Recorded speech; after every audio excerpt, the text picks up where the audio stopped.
Good morning students. Today we are going to start next topic crystal lattice. Hindi में इसे crystal या जालक कहते हैं। सबसे पहले हमें ये जानना है कि क्रिस्टल लेटिस होता क्या है। देखिए आप, इसकी बहुत ही सिंपल सा मीनिंग है, a regular 3 dimensional arrangement of constituent particles in space is known as crystal lattice. क्या मतलब हुआ कि यदि हम कॉन्स्टिट्यूएंट पार्टिकल्स को, वो एटम हो सकता है, मॉलिक्यूल हो सकता है या आयन हो सकता है, उन कॉन्स्टिट्यूएंट पार्टिकल्स को, ये सारे कॉन्स्टिट्यूएंट पार्टिकल्स हैं, इन कॉन्स्टिट्यूएंट पार्टिकल्स को यदि रेगुलरली 3 डायमेंशन के अंदर यानी एक्स, वाई और जेड एक्सिस के ऊपर अरेंज कर दें तो एक लेटिस बनता है। ये डायग्राम लेटिस का है। उसी लेटिस को हम क्या कहेंगे? क्रिस्टल लेटिस कहेंगे। एकदम सिंपल है इसका मीनिंग। इसके बाद हम बात करेंगे कैरेक्टरिस्टिक्स ऑफ क्रिस्टल लेटिस, कि क्रिस्टल लेटिस के अंदर क्या क्या कैरेक्टरिस्टिक्स होती हैं। तो देखिए आप, इसके जो पहली जो कैरेक्टरिस्टिक है वो ये है कि each point in a crystal lattice is called lattice point और लेटिस साइट। क्रिस्टल लेटिस के अंदर एक जो पॉइंट होता है ये क्रिस्टल लेटिस या क्रिस्टल पॉइंट कहलाता है। दूसरा जो इसका कैरेक्टरिस्टिक है वो देखिए आप, क्या होगा कि each point in a crystal lattice is represents only one constituent particle. एक जो पॉइंट होता है क्रिस्टल लेटिस के अंदर वो केवल और केवल एक ही कॉन्स्टिट्यूएंट पार्टिकल्स को रिप्रेजेंट करता है, और वो एक जो कॉन्स्टिट्यूएंट पार्टिकल होता है वो एक एटम हो सकता है, एक मॉलिक्यूल हो सकता है और एक आयन हो सकता है। ये इसका क्या हो गया? सेकंड कैरेक्टरिस्टिक हो गई। तीसरी देखिए आप, इसके जो कैरेक्टरिस्टिक है वो क्या है कि lattice points are joint with a straight line to bring out geometry of crystal lattice. क्या मतलब हुआ कि इन लेटिस पॉइंट को यदि स्ट्रेट लाइन के द्वारा, सीधी रेखा के द्वारा जोड़ दिया जाए तो उस क्रिस्टल लेटिस की ज्योमेट्री हमें प्राप्त हो जाती है। उस क्रिस्टल लेटिस की ज्यामिति हमें प्राप्त हो जाती है कि वो हेक्सागोनल है या वो स्क्वायर है। इस प्रकार से हम किसी भी क्रिस्टल लेटिस की ज्योमेट्री को प्राप्त कर सकते हैं। ये इसका क्या हो गया? Second point characteristic of crystal lettuce. अब नेक्स्ट आप देखिए कि यदि हम रेगुलरली कॉन्स्टिट्यूएंट पार्टिकल्स को 3 डायमेंशंस के अंदर अरेंज करें तो केवल और केवल 14 पॉसिबिलिटीज है। क्या मतलब हुआ कि केवल और केवल 14 टाइप्स के ही हम क्रिस्टल लेटिस को प्राप्त कर सकते हैं, और इसकी जानकारी सबसे पहले ब्रेविस ने दी थी। इसीलिए इस प्रकार के क्रिस्टल लेटिस को हम ब्रेविस लेटिस के नाम से भी जानते हैं। इनका दूसरा नाम क्या है? Bravais lattice. तो आपका ये टॉपिक हो गया क्रिस्टल लेटिस। अब इसके बाद जो नेक्स्ट टॉपिक अपन पढ़ेंगे वो हमारा होगा यूनिट सेल। सेकंड पॉइंट हमारा क्या होगा? Unit cell. अब देखिए आप, इसी का दूसरा नाम है मदर सेल। यूनिट सेल के दो या मदर सेल के दो, हिंदी में इनको बोलते हैं एकक कोशिका या मात्र कोशिका। अब आप देखिए, इसमें इसको मैं एकदम विस्तार से समझेंगे। कौन सा टॉपिक हमारा? Unit cell. Unit cell.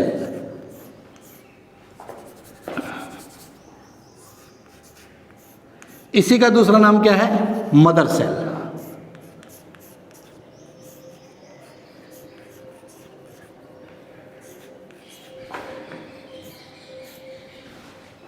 Hindi में इसको क्या कहते हैं? एकक कोशिका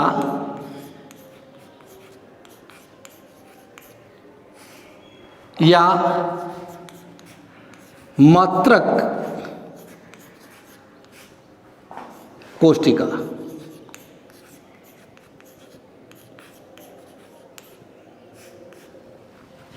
क्या मतलब था? बोर्ड का एक मोस्ट इंपॉर्टेंट क्वेश्चन आपके लिए कि व्हाट इज यूनिट सेल और मदर सेल। देखिए नाम से स्पष्ट हो रहा है, मदर सेल।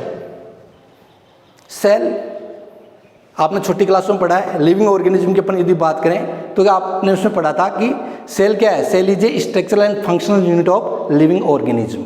किसी भी लिविंग ऑर्गेनिज्म को बनाने वाली सबसे छोटी जो यूनिट होती है उसी को हम क्या कहते हैं, सेल कहते हैं बायोलॉजी के हिसाब से। तो वही बात यहां पे लागू है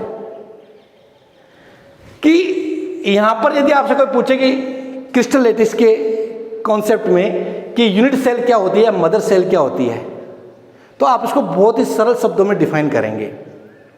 और हम इसको किस प्रकार से डिफाइन करेंगे, अब देखिए आप इसके अंदर, it is smallest portion of crystal lattice which when repeated in different directions generate entire crystal lattice is known as unit cell और mother cell। क्या मतलब हुआ, ये किसी भी क्रिस्टल लैटिस की सबसे छोटी इकाई होती है, यूनिट होती है, जिसे यदि हम डिफरेंट डायरेक्शन में, अलग अलग डायरेक्शन का मतलब क्या है, एक्स वाई और जेड एक्सिस के ऊपर यदि बार बार रिपीट करें तो ये पूरे के पूरे क्रिस्टल लिए जालक, इंग्लिश में क्रिस्टल लैटिस को डेवलप कर देती है। इसीलिए इसे मदर सेल या यूनिट सेल कहते हैं।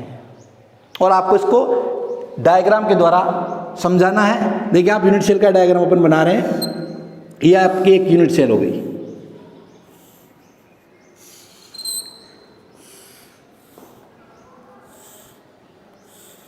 ये एक यूनिट सेल है। कॉन्स्टिट्यूएंट पार्टिकल्स हम यहां पे शो कर रहे हैं।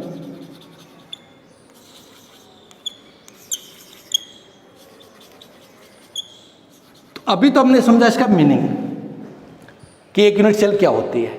अब इस यूनिट सेल की भी कुछ कैरेक्टरिस्टिक्स होती हैं, वो हमें ध्यान में रखना है। हम पहली कैरेक्टरिस्टिक्स की यदि बात करें कि पहली कैरेक्टरिस्टिक इसके अंदर क्या होगी, तो देखिए आप ये जो यूनिट सेल है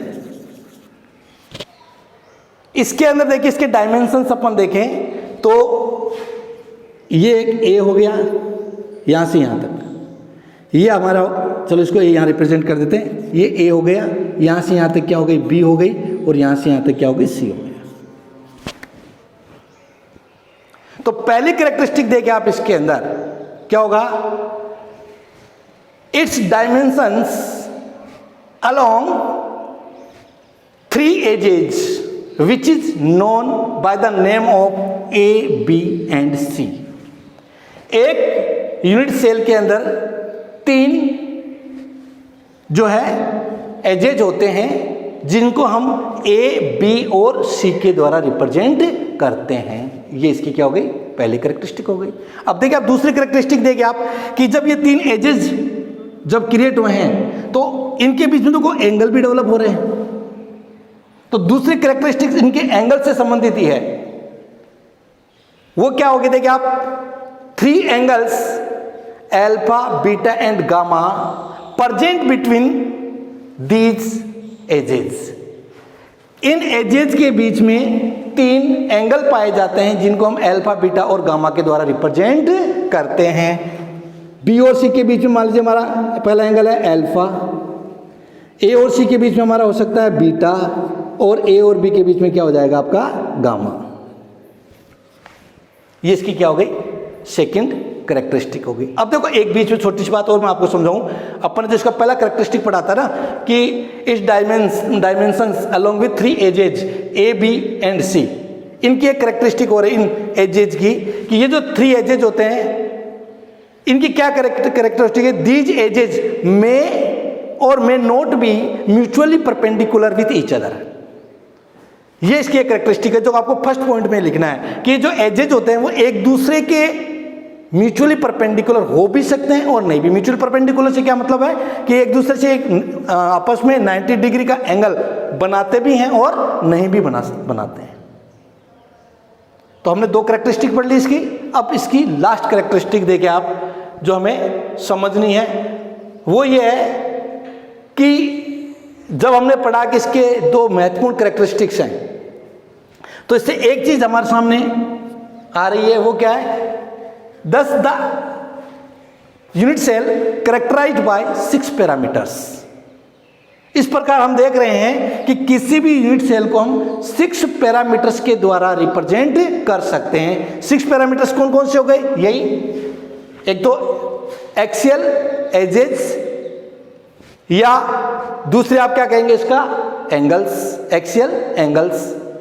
अब यहां पर भी बोर्ड में एक इंपॉर्टेंट क्वेश्चन बनता है और अक्सर पूछा जाता है कि how many parameters are present in a unit cell. एक एकक कोशिका के अंदर कितने पैरामीटर्स पाए जाते हैं? तो आपको आंसर जो होगा वो बिल्कुल सिंपल शब्दों में आपको लिखना है, 6 parameters are present in a unit cell which is known by the name of A, B, C, alpha, beta and gamma. एक यूनिट सेल के अंदर ये 6 पैरामीटर्स होंगे। इसको आप और अच्छे से लिखो तो कैसे लिख सकते हो कि 6 parameters are present in a unit cell. First देखिए आप इसको लिख सकते हैं axial distance.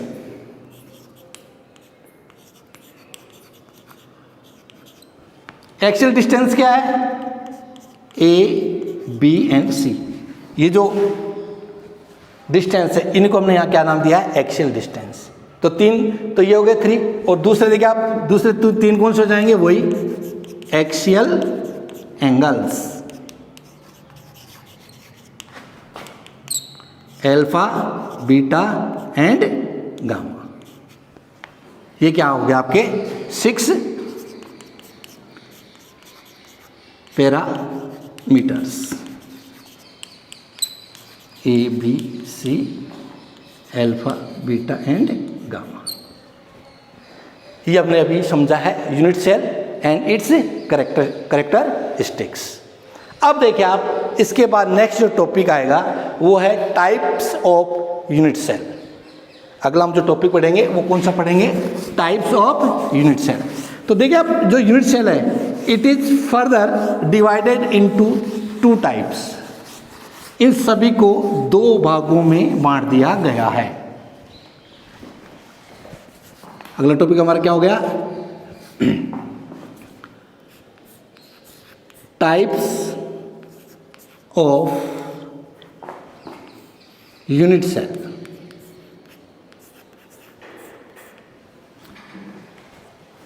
It is of 2 type. ये कितने प्रकार की होती है? 2 प्रकार की। फर्स्ट आपकी क्या कहलाएगी?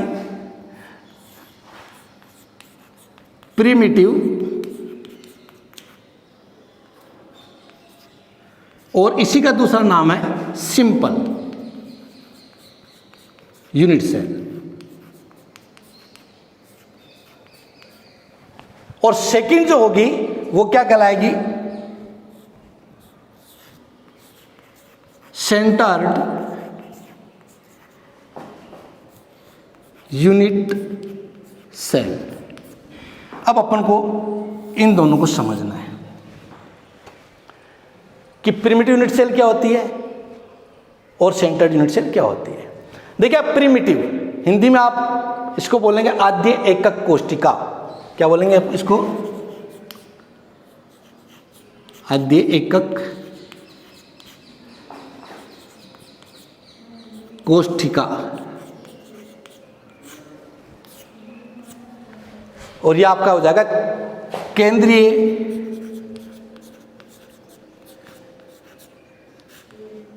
एकक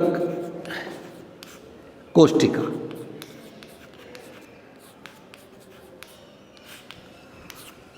अब देखिए इसको अपन समझते हैं। प्रिमिटिव सबसे पहले बनने वाली, उसके लिए एक शब्द यूज होता है प्रिमिटिव, सबसे पुरानी। और जो सबसे पहले बनती है वो सबसे क्या होती है? सिंपल होती है स्ट्रक्चर के हिसाब से, इसलिए इसका दूसरा नाम क्या रख दिया गया है? Simple unit cell. अब देखो क्या है सिंपल यूनिट सेल। इसका एक डायग्राम बनाते हैं अपन।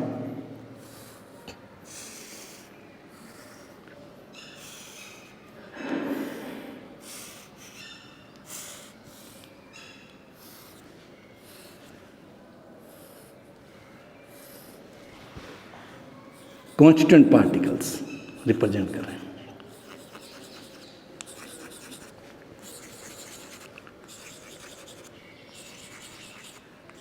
अब आप देखिए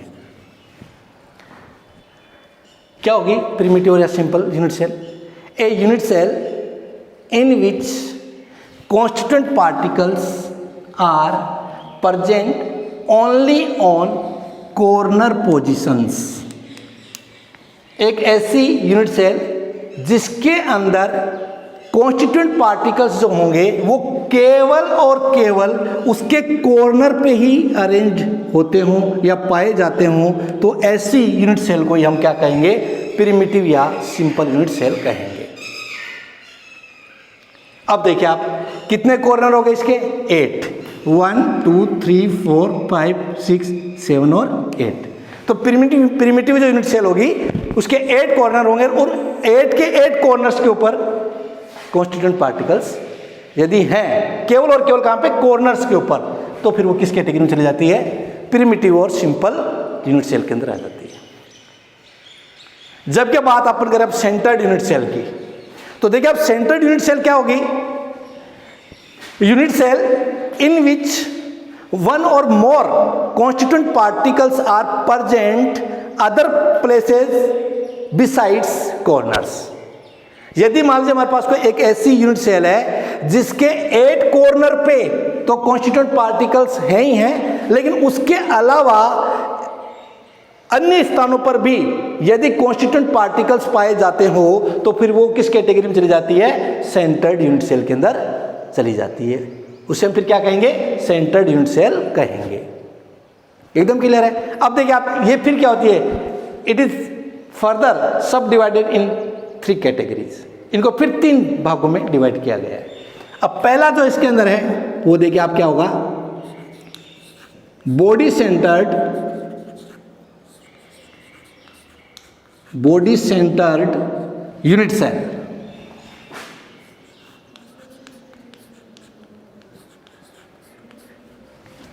देखिए आप इसका डायग्राम बनाते हैं, आपको एकदम क्लियर हो जाएगा इजी।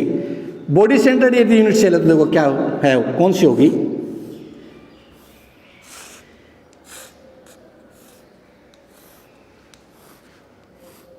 यदि कोई unit cell body centred unit cell होगी तो उसे हम बॉडी सेंटर्ड यूनिट सेल कब कहेंगे, देखिए आप कि ऐसी कोई भी यूनिट सेल जिसके 8 कॉर्नर पे तो कॉन्स्टिट्यूएंट पार्टिकल्स हो ही हों, ये 4 हो गए, 5 6 7 और 8 कॉन्स्टिट्यूएंट पार्टिकल्स के ऊपर तो 8 कॉर्नर्स के ऊपर तो कॉन्स्टिट्यूएंट पार्टिकल्स हो ही हो, लेकिन एक कॉन्स्टिट्यूएंट पार्टिकल्स इसकी बॉडी के ठीक सेंटर में भी यदि हो, बॉडी के ठीक सेंटर में यदि हो, तो इसीलिए इसको क्या नाम दिया गया है, body centred unit cell. Unit cell in which one constituent particles present at center of body besides corners is known as body centered unit cell। Simple हो गई ये बात। अब आप इसमें देखिए आप ये किससे डेवलप हुई है, प्रिमिटिव से, क्योंकि प्रिमिटिव के 8 कॉर्नर के ऊपर तो कॉन्स्टिट्यूएंट पार्टिकल्स होते हैं। तो आपको ये ध्यान रखना है कि अब जितने भी यूनिट सेल डेवलप होंगी उनका बेस तो क्या होगा, प्रिमिटिव होगा। और बेस प्रिमिटिव होने से क्या मतलब है कि उसके 8 कॉर्नर्स पे कॉन्स्टिट्यूएंट पार्टिकल होंगे, उसके अलावा कुछ कॉन्स्टिट्यूएंट पार्टिकल्स अलग अलग जो है प्लेस के ऊपर आ जाते हैं, इसीलिए फिर वो अलग अलग कैटेगरी के अंदर जो है चली जाती हैं। जैसे पहले इसके बॉडी के ठीक सेंटर में चला गया, इसलिए इसका नाम क्या रख दिया गया, body centred unit cell. Second आप देखिए इसका बी,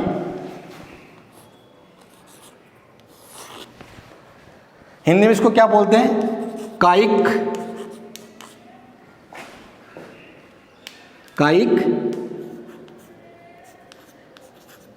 एकक कोशिका।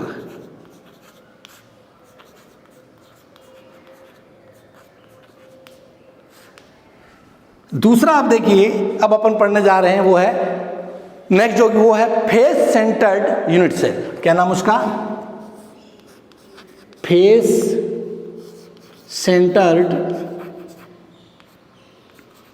Unit cell.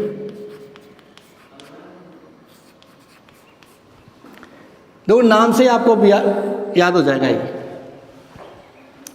कि एक ऐसी यूनिट सेल जिसके 8 कॉर्नर पे तो कॉन्स्टिट्यूएंट पार्टिकल्स हो ही हों, लेकिन उसके ठीक जो फेसेज है, जितने भी प्रकार के उसके अंदर फेस हैं, उनके ठीक सेंटर में भी यदि एक कॉन्स्टिट्यूएंट पार्टिकल हो तो उसको फिर क्या कहेंगे अपन? फेस सेंटर्ड यूनिट सेल कहेंगे। अब फेस सेंटर्ड यूनिट सेल को समझने से पहले हमें यह पता लगाना है कि एक जो यूनिट सेल होती है उसके कितने फेस होंगे। तो देखिए आप, यूनिट सेल जो होती है उसके 6 जो है फेसेस है। हिंदी में इसको बोलते हैं फलक केंद्रित। फलक केंद्रित एकक कोशिका। अब देखिए आप, इसमें कितने फेस होंगे? इसके 6 होंगे। इस प्रकार मान लीजिए हमारे पास, मेरे पास एक डस्टर है, इसको एक बार अपन समझ लेते हैं। एक ये यूनिट सेल है, क्योंकि इसकी स्ट्रक्चर भी लगभग ऐसी है, क्यूबिक। तो अब देखिए आप, 1 फेस जस्ट इसके ठीक अपोजिट, सेकेंड फेस, फिर एक ये third phase, fourth face, 5th face और 6th फेस। ठीक उसी प्रकार से एक यूनिट सेल के 6 फेस होते हैं। तो अब यदि मान लो वो फेस सेंटर्ड यूनिट सेल है तो उसकी क्या कैरेक्टरिस्टिक होगी कि देखिए आप, इसका डायग्राम से एकदम आपको क्लियर हो जाएगा।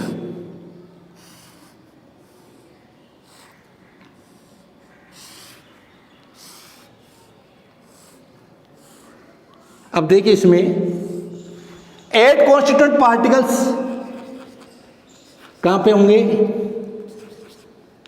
कॉर्नर्स पे।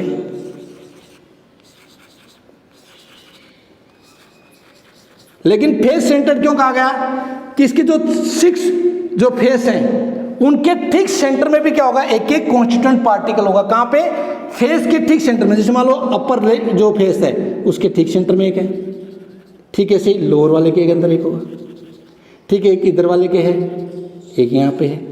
अब एक ठीक आगे वाला फेस और एक ठीक पीछे वाला है, आगे वाला और पीछे वाला, तो दोनों के कॉन्स्टिट्यूएंट पार्टिकल्स को अपन पास पास दिखा देंगे। तो अब आपको समझ आ गया ना कि एक ऐसी यूनिट सेल जिसमें 8 कॉर्नर्स पे भी कॉन्स्टिट्यूएंट पार्टिकल्स हो ही हो, साथ ही साथ उसके फेस के प्रत्येक फेस के सेंटर में भी यदि एक एक कॉन्स्टिट्यूएंट पार्टिकल्स हो तो उसको अपन क्या कहेंगे? फेस सेंटर्ड यूनिट सेल कहेंगे। Unit cell in which constituent particles are present at center of each faces besides corners is known as face centered unit cell। अब इसके बाद लास्ट आपका एक रह जाता है, तीसरा जो है वो मैं थोड़ा इधर बना देता हूं, थर्ड C। देखिए आप, तीसरी जो बॉडी सेंटर्ड जो यूनिट सेल होगी वो आपकी होगी एंड सेंटर्ड यूनिट सेल। क्या नाम उसका? End centred unit cell. Hindi में इसको अपन बोलेंगे अंतः केंद्रित एकक कोशिका। बहुत ही सिंपल। देखिए आप, एक बार मैं डायग्राम बना दूं, फिर इसको एक्सप्लेन करेंगे तो आपको जल्दी समझ में आएगा। देखो एंड सेंटर्ड क्या होगी? इस प्रकार से होगी। ये एक यूनिट सेल है,